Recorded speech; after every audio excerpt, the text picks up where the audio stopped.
little bit of a different live stream for you guys today. Going to be just tinkering around in the shop. I'm going to go ahead and leave this running for you guys. Show you what a day in the life is like, behind the scenes, BTS. Some people are into it, some people aren't. Enjoy, guys.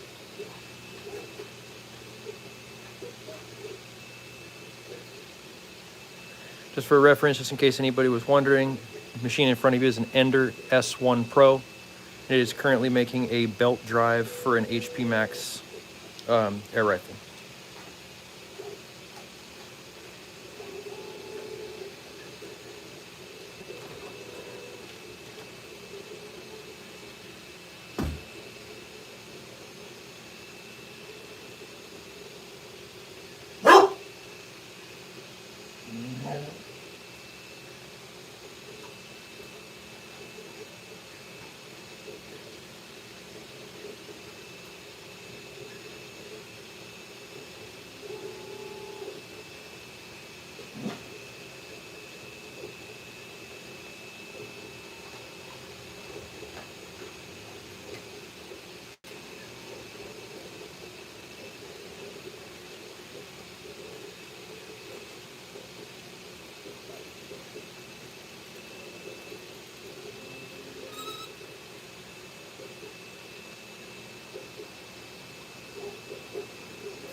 Angelo, welcome.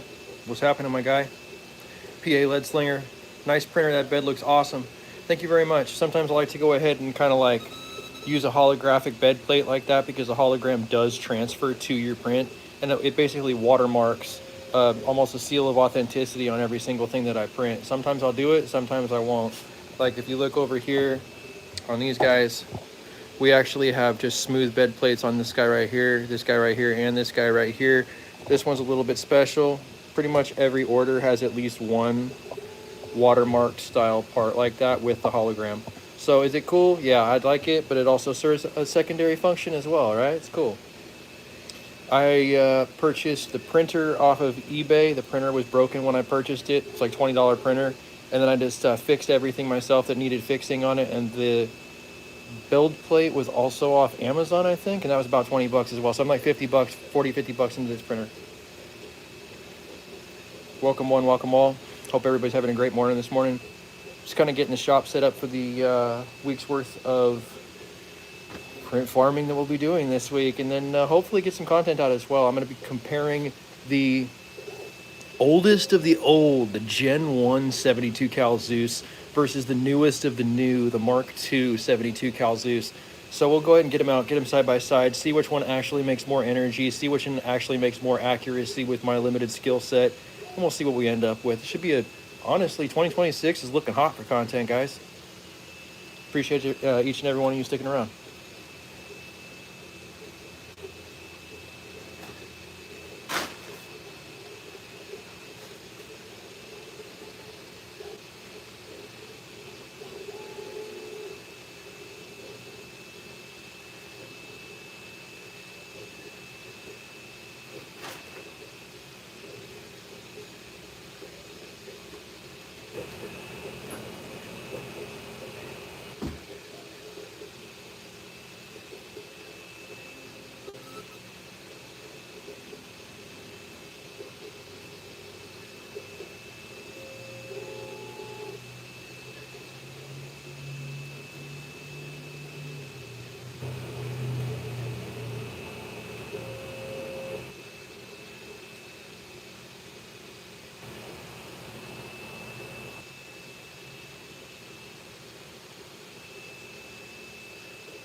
Almost knocked over my tripod, dang.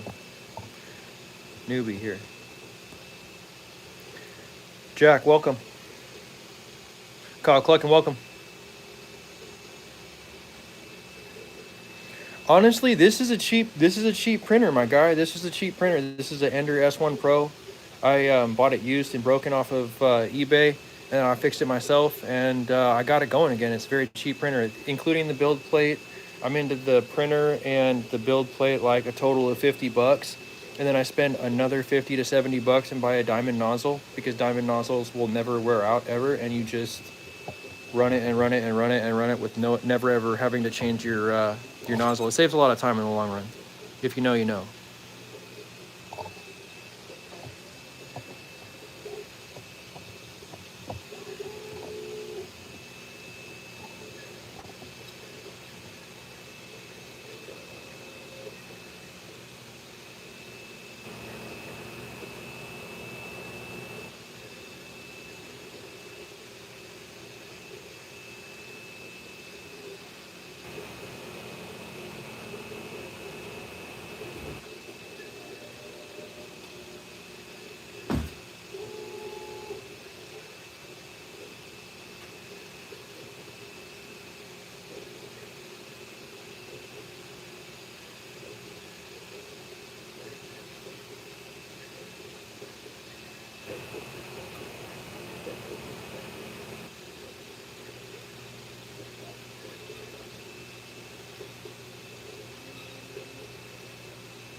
King Break Barrel, what's happening?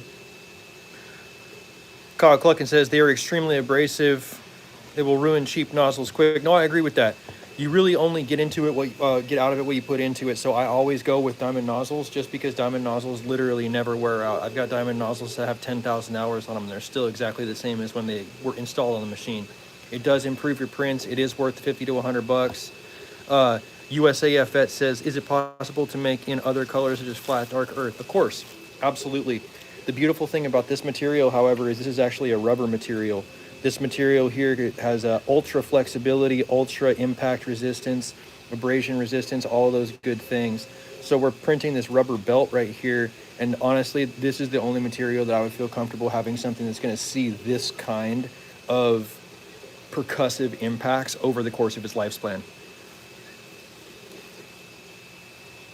I want a Prusa Core 1 L3D next year, maybe when the season work is done. Honestly, if there was one thing that I could tell somebody who wanted to make money with 3D printing, it's not about the machines, dog. It's really not about the machines. Any machine that's about 5 years old or less is going to perform roughly the same if you give it good G-code. If you give the machine good G-code to run on, that's sliced right, that's optimized for the manufacturing process of 3D printing, you're going to come out with a good product, bro.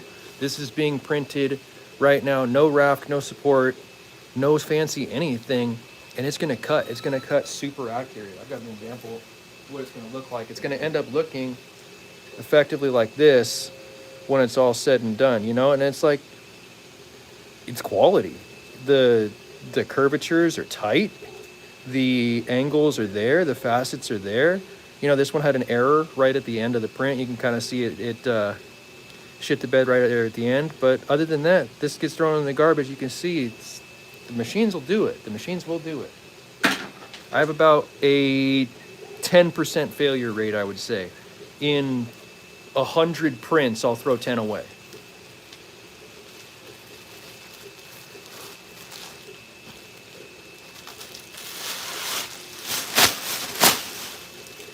Don't ever let anybody tell you that this is like eco-friendly, though. Definitely there's a waste stream. There's a huge waste stream to 3D printing. Massive.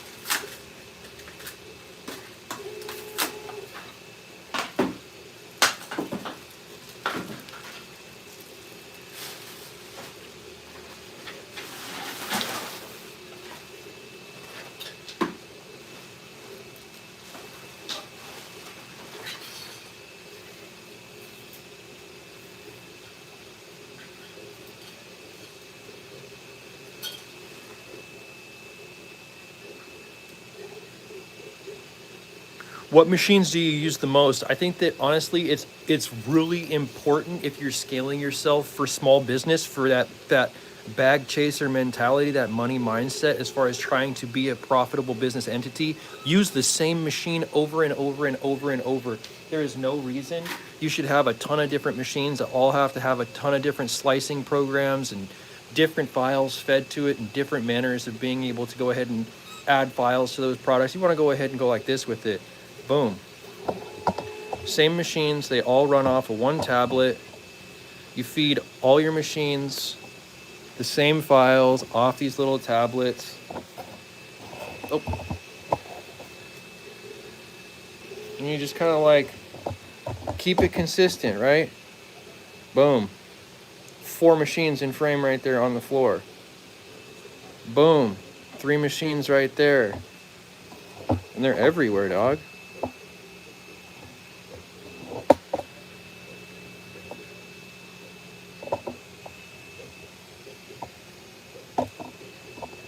Keep the machines the same.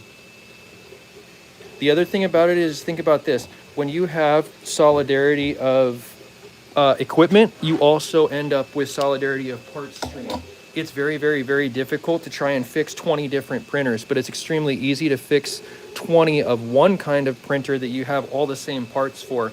So if you have all the same machines, you're gonna have all the same maintenance parts. You're gonna know the machines inside and out. You're gonna be able to feed it one file. You're gonna be able to be your own boss easier than if you were trying to like have this orphanage full of printers that like all have individual files and individual settings. It makes no sense. I went with the Creality S1 line, and the S1 Pro and S1 Plus, they all run on the same stuff, and it's been extremely good for me. Please ask me anything. I would 100% answer any question for you guys, trying to get absolutely set up for a 3D printing small business. I've been in business almost 4 years now, actual LLC, taxed, above board, seller's permit, business license, city permits, everything.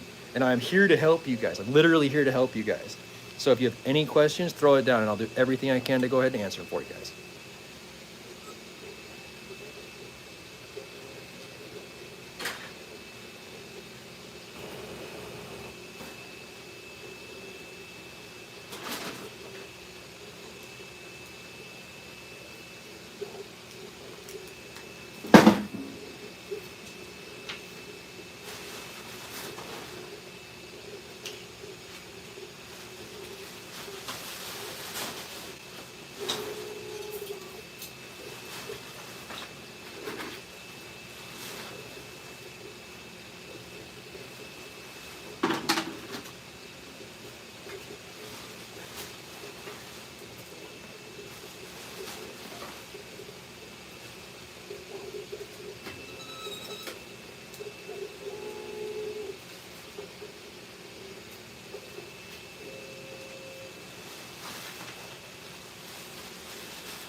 Now, if you're a fan of the channel and subscribed, you may have recently seen a short where I showcased these airgun pellets. Now, these airgun pellets are a solid brass penetrator tip style pellet, and they're 22 caliber.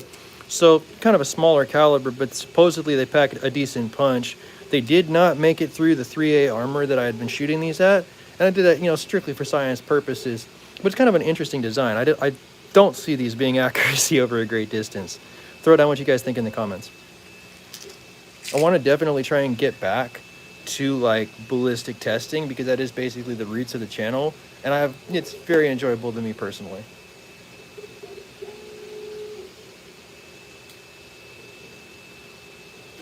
Problem is I get sidetracked, right? I've been doing a lot of external ballistic testing lately that has nothing to do with air guns. So nobody seems to be interested in that on this channel, and I keep that off of this channel, but that's kind of what I've been doing lately. It's been really cool. I've gotten some neat toys, and we're kind of stretching them out at distance. It's pretty cool.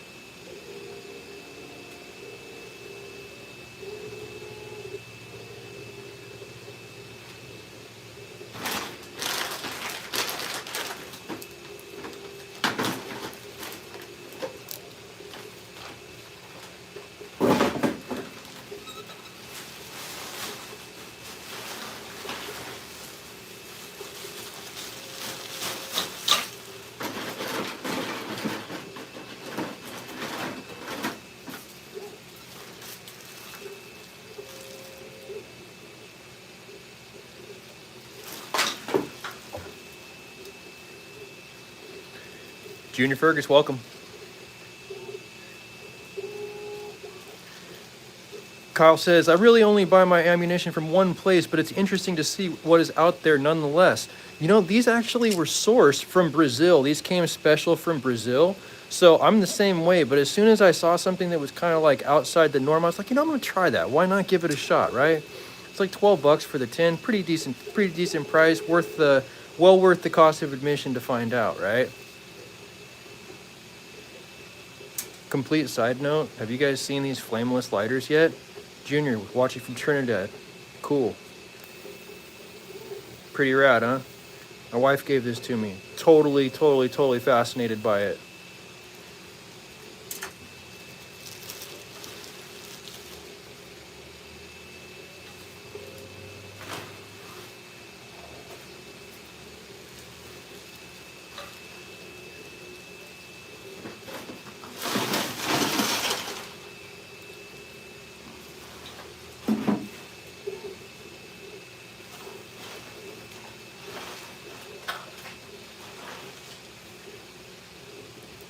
Does anybody know what happened to these guys? These guys came out loud and proud and basically wanted me to collaborate with them on content, and then they kind of evaporated off the face of the planet.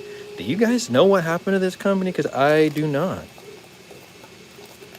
Airgun pellets, Diabolo, very traditionally sized and shaped. Look like good stuff. Interesting to see exactly like what happened to these guys. I mean, even the branding looks good. Nice branding, screw-on tops. This is good 35 cal lead.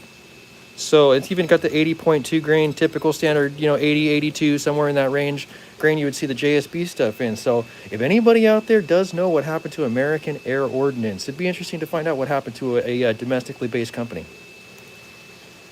Making progress.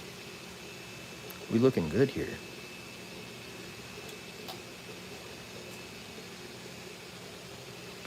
Love what you are doing with the PCPs. Junior Fergus says, here we are limited to 177 and worse, smooth bore. You know what?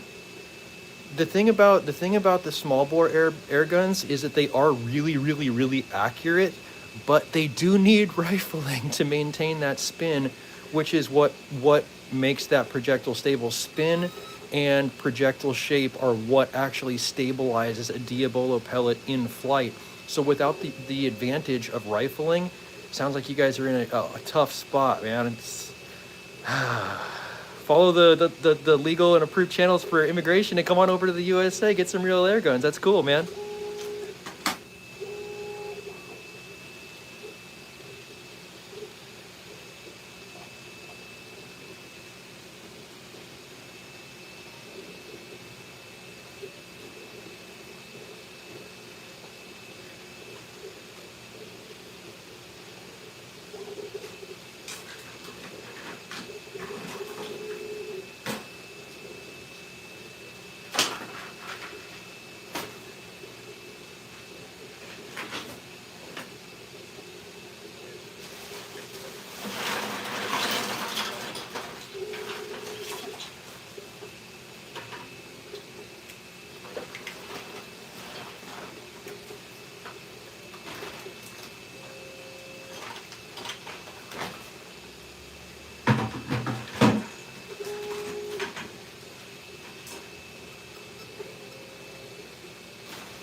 Kyle Cluckin, great question. I actually have not.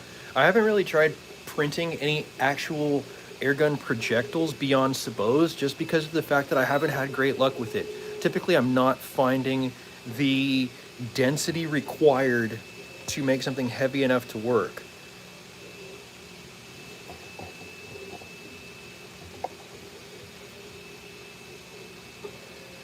Also, the other thing about plastic is when it comes off a machine like this, what people don't realize is there's going to be an inconsistency somewhere across the plate. If I print 100 sabots across here, no matter what, there will be one sabot minimum that comes off just weird size. And it's not weird sized in drawing on the desktop when I'm drawing the CAD. And it's not weird sized in the slicing program. But for whatever reason, the ghost in the machine says that there's going to be a weird sized one. So it's not like super ultra high level consistent every single time across multiple small objects. If you had to make 10,000 of something, you'd probably throw 500 of that something away. So for small batches and larger stuff like the 58 caliber sabots, those work okay. Those are actually pretty forgiving. But like when I try to get into the 35 caliber sabots, I'm pretty much throwing like 10% of the plate away. And I don't know, like, if that's because of the way that it's ordered, like what order that it's making each layer in and dropping like a stupid blob off or making a random seam somewhere or whatever it is, right? I'm not like the ultimate guru, be-all, end-all on 3D printing, but I mean, even right now, we can look at the print in front of us and see for evidence that right here, come on, hurry up. This right here is a booger. And this little booger, this little blob, right, that could be deposited anywhere on your print. So say this gets deposited on a sabot or on a print. Now it's gone into oblivion. But say that gets deposited somewhere else. That's going to cause an inconsistency in size. And when you have 100 items on the plate, that risk just goes up, up, up, up, up, up as far as like how many you're going to be wrong. Let me go ahead and show you guys what I'm talking about.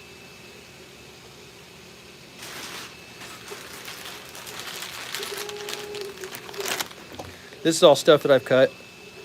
The orange one's 50 cal, blue ones are 58 cal. The green ones here, those are 357. And they're all pretty much like mostly consistent, right? Mostly consistent. But even on these bigger ones, you're gonna have some that might have like a fatter base to it and stick out with a rim instead of having this guy because the bed's just a little bit too tight. Printing, people have this like wild misconception. It's just hit print and walk away. It's never fucking hit print and walk away, dude. It's always, always, always tinkering with it. So these are the ins and outs of 3D prints.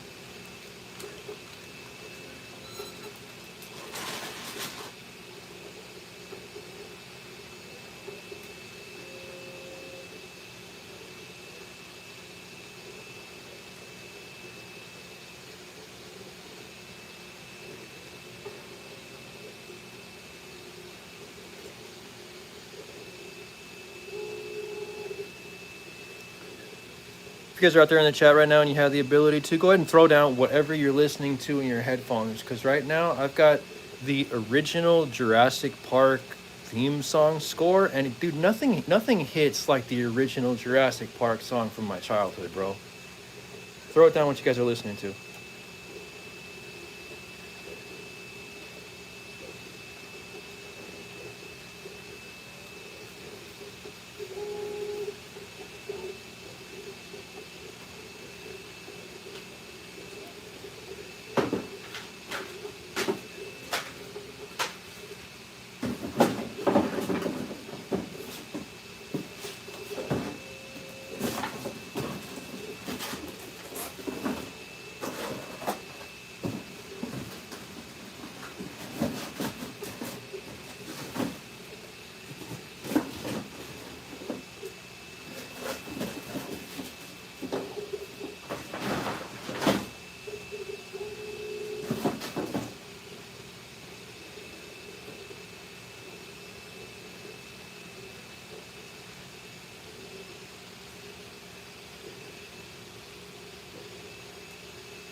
Now you guys might be wondering, what exactly is the scale of a factory that you're working with right now? And as far as manufacturing machines right now, we have over 30 machines. To be able to feed over 30 machines, you have to have at least 20 kilos of filament on hand at any given moment, and that won't even feed the whole farm.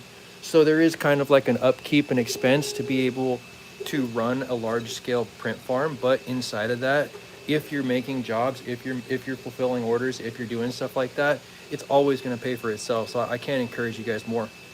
Definitely do, if you are thinking about it, learn 3D printing and start 3D printing for yourself. Even if it's one product on Etsy, who cares?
One cool thing though about having that much filament around is every single filament roll comes with these little desiccant packs inside of it. And what's neat about this is you could just throw these inside of like a, you know, a small container or something that's got some holes in it, and then toss it into an ammo can for long-term storage without having to buy those air dry, you know, ammo dry type products. These are cool. We just reuse them.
Ah.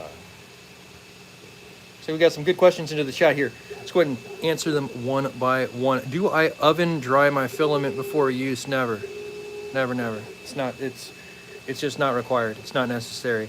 I know I'm gonna pretty much start a fire in the chat, but 100% of the time I will never dry my filament, especially if it comes with a seal that has good integrity from the factory in a vacuum sealed bag with a little bag of desiccant. Totally fine with it.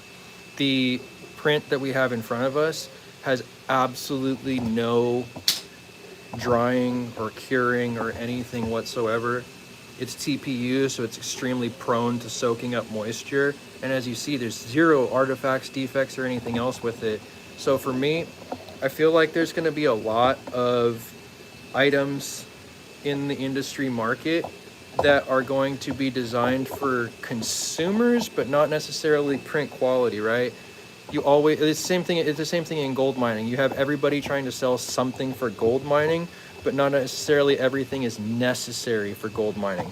So I look at drying filament the same exact way in this case, right? If it ain't broke, don't fix it almost.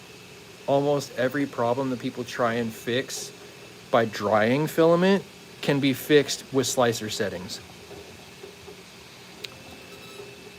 Cameron, how do you like that ender setup? I have an X1C and does a pretty good job. You know, honestly,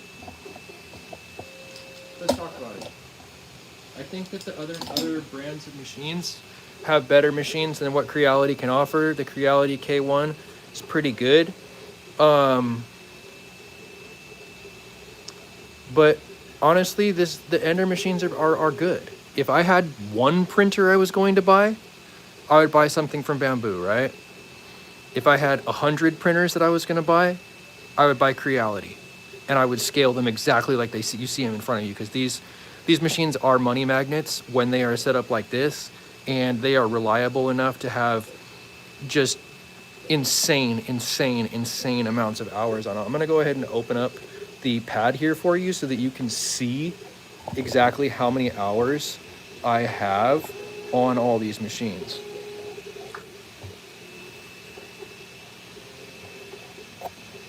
Just slide it down real quick here. 17 days, 77 days, 59 days, 63 days. So that's days of logged printing, right? And you figure every single day has 24 hours in it.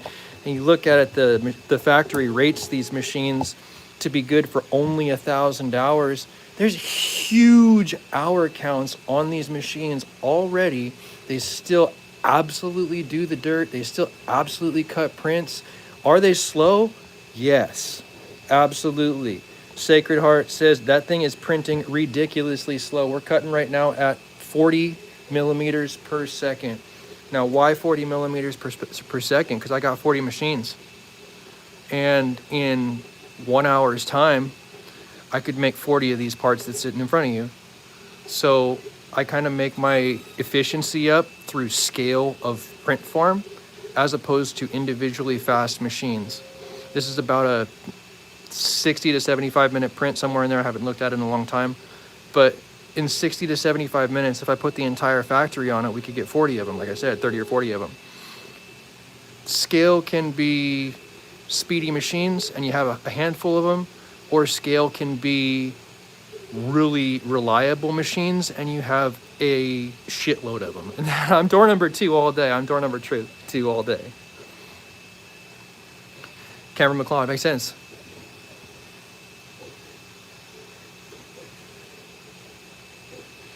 Now, I can't agree with you more. Kyle Cluckin, I agree with you more. I cannot agree with you more. Bamboo has some, I really feel like it's overreach issues, right? Like they will prevent you from doing certain stuff with your machine, and they can do that remotely through their connectivity.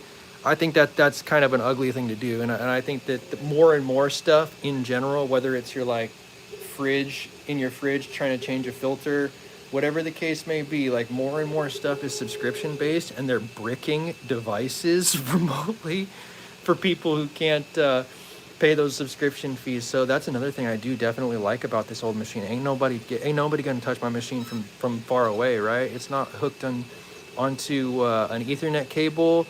It can be fed strictly with an SD card. You could print with these off grid. You could hook them to a generator. You don't need Wi-Fi. It literally is an off grid homestead style print farm 100% with these older machines. And I think the newer machines, like the closer you get to being current today's style release machines, the closer you get to being able to have companies reach out and brick you. Yeah, no, Cameron McLeod, I agree with that 1,000%.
Sick.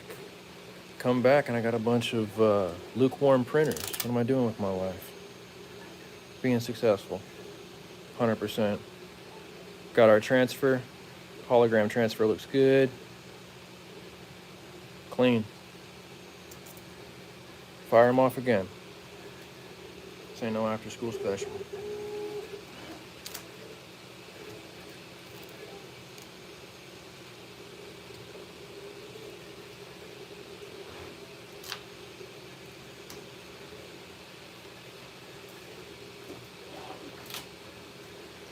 All right. So, like I was telling you guys earlier, this is a really simple thing that you're going to want to go ahead and do for yourself. Run all your machines off of one single pad, right? Boom, boom, boom, boom. Done. I'm just going to go ahead and like roll down, roll down, roll down, roll down, roll down. Did I miss my file here? Did I already get there? No.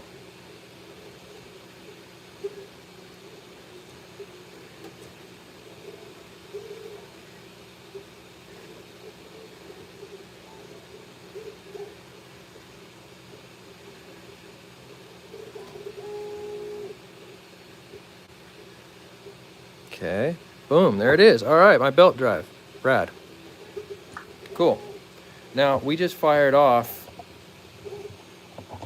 this entire farm. And now this entire farm will begin creating the same exact items that it just did extremely successfully. Booyah. 4 on, 4 gone. Kicking them off again.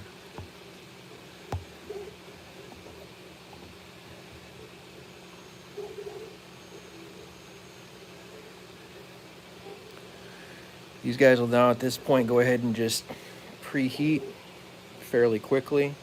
Go ahead and pull each one of the purge lines and skirt lines off of each machine.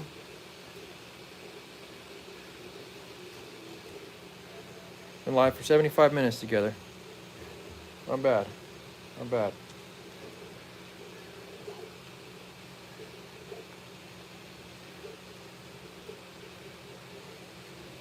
Got some Bintac T9 stuff going on these other machines over here.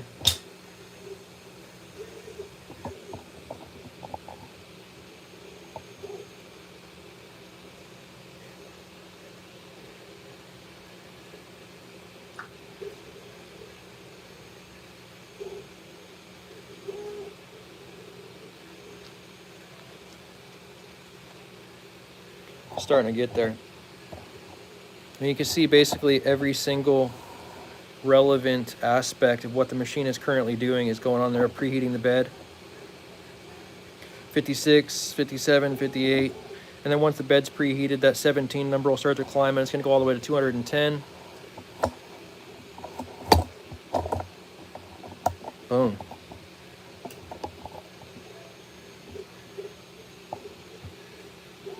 Josh, welcome.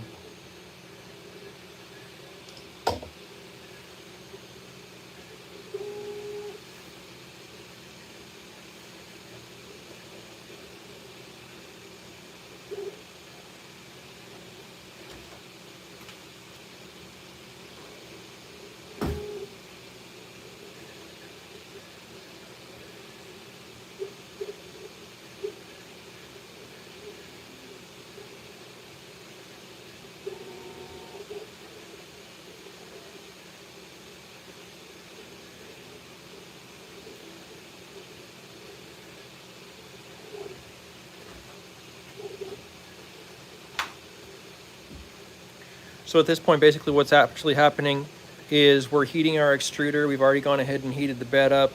Everything is happening autonomously. I don't need to be here to physically watch it. And that's why I recommend it to people, is because this is one of the only, this employee right here is the only employee that I can run 24/7 with no smoke breaks whatsoever, and it's guaranteed to work every single time. There's a big noise outside my house.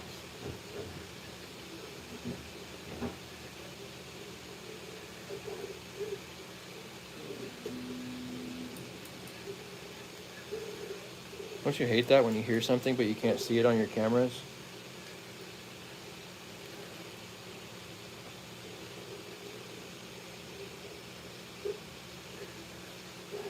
Starting to see some life. Boom.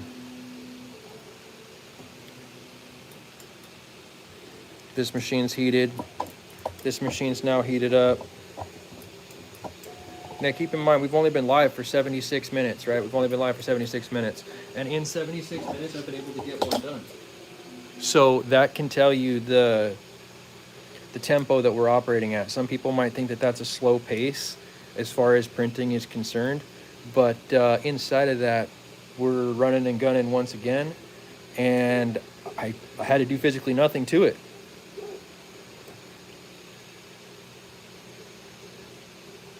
Gotta love it.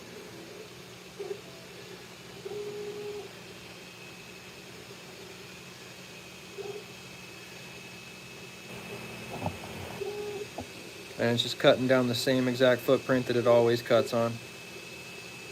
You see that first skirt line.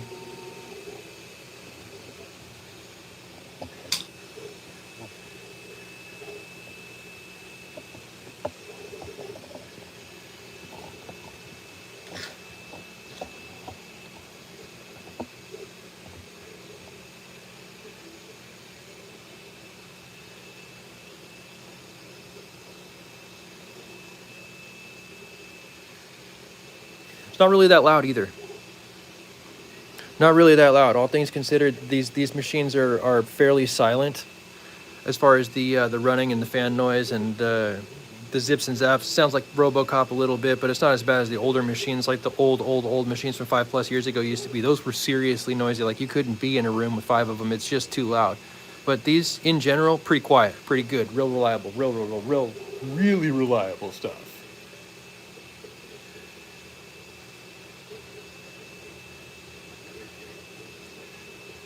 One of the issues that you'll have to figure out, though, is you'll have to figure out some kind of small print to go ahead and utilize old leftover rolls.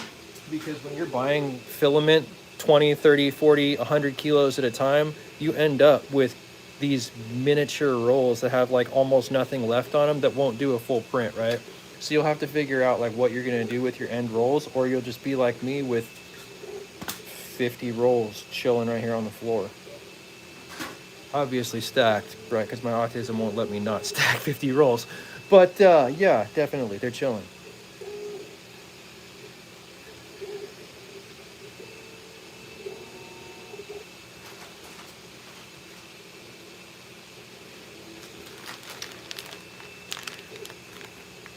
Does anybody out there and do 35 caliber air guns? Like not magazine fed semi-auto stuff, but just like the longer bolt action side lever stuff. I just got a couple thousand rounds of these. I was thinking about testing them out. Let me know if you're out there and you want to test them too.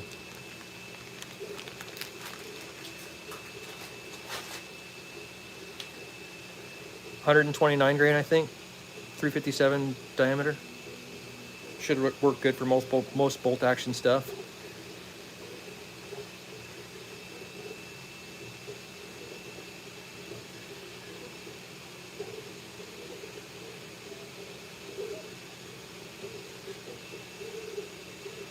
If you're just joining us today, the point of this stream is to be your own boss. That's the key, right? That's the 100% key.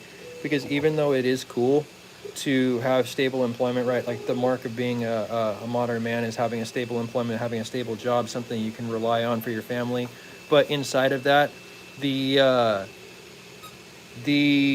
ability to provide your own income from your own efforts is significantly more of a fulfilling avenue. I don't recommend that you just like quit your job and like put all your eggs in one basket for small business ownership, I recommend that you use your 5 to 9 after your 9 to 5. Like if you work 9 to 5 at your regular job, cool, work 9 to 5 at your regular job.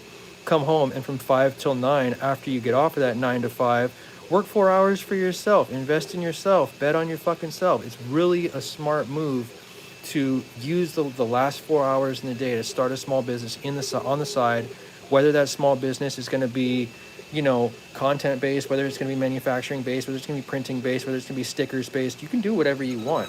It's a modern world, and there's modern solutions to age old problems like income. You guys can do it. You just got to put your mind to it.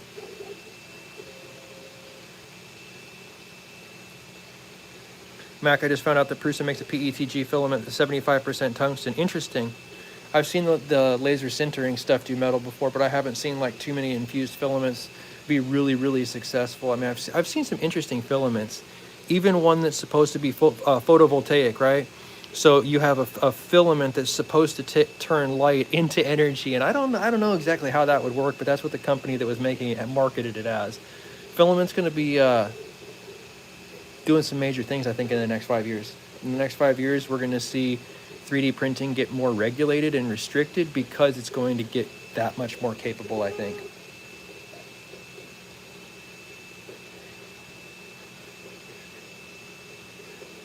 Printing radiation shielding, wow.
Interesting.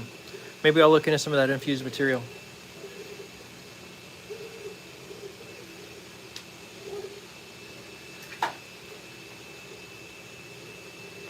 Do a little bit of infused material like this carbon fiber.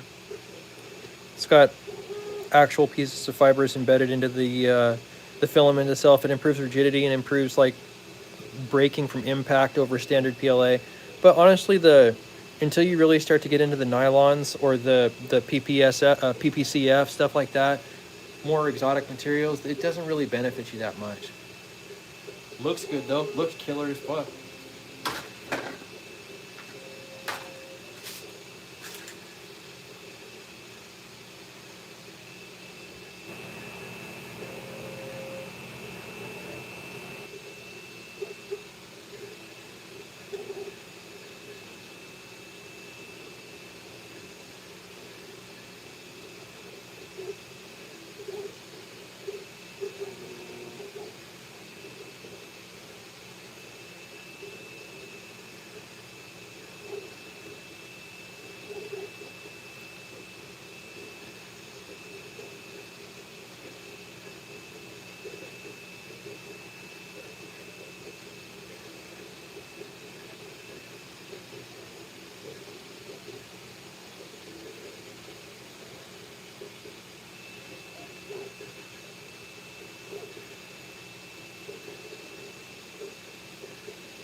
Just go ahead and give you guys a quick example of the type of quality you're going to be able to turn out with these lower entry level style machines. This is what you're going to be looking at. Not terrible. Not terrible. Totally passable. Really clean stuff. To me personally, this is clean. So, got countersunk fasteners. This is more of a silk material. It's got that sheen to it. It's kind of cool. Interesting looking. Really consistent. Really able to make nice sharp edges, no problem. You got different color. You got, this is a carbon fiber material. Talk about infused stuff. This is a more of a carbon. Pretty cool. Countersunk. Probably a cat hair right there.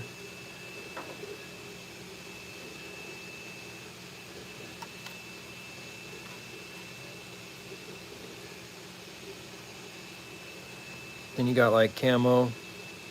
It's like a brown to green fade. Pretty cool.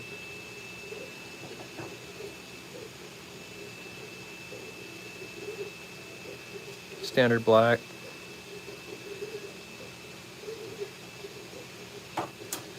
Clean.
Give you guys a little change of scenery here.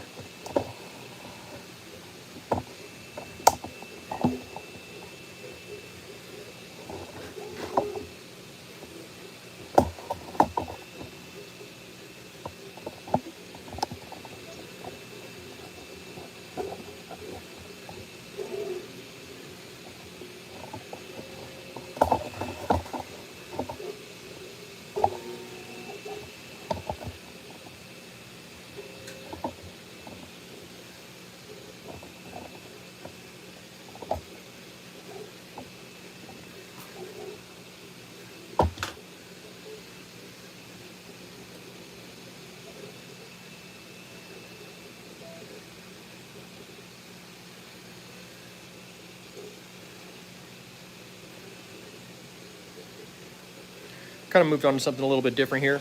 We have a stock for Bintac T9. It's going to be a longer stock, and it's also going to be kind of a cool change up on an idea we've been working with for some time now. We have the ability to actually add mags to this stock, which is really cool because you can have 2 mags in storage while you're actually utilizing one that's actually being used for its current function, right? So it should be really a good upgrade for you guys.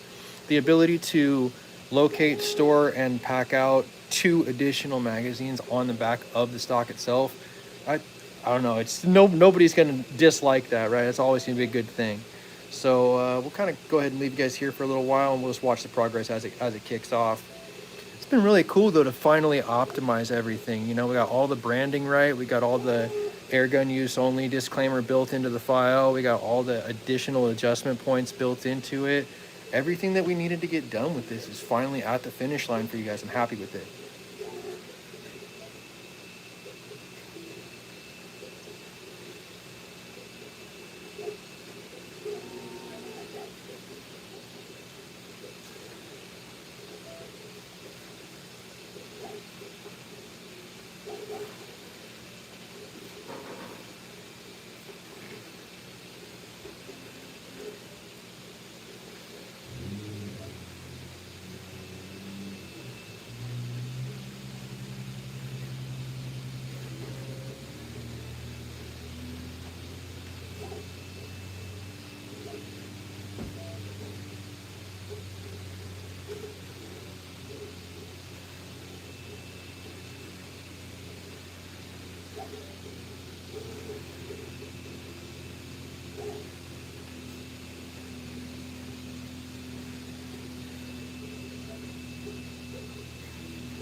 Regal.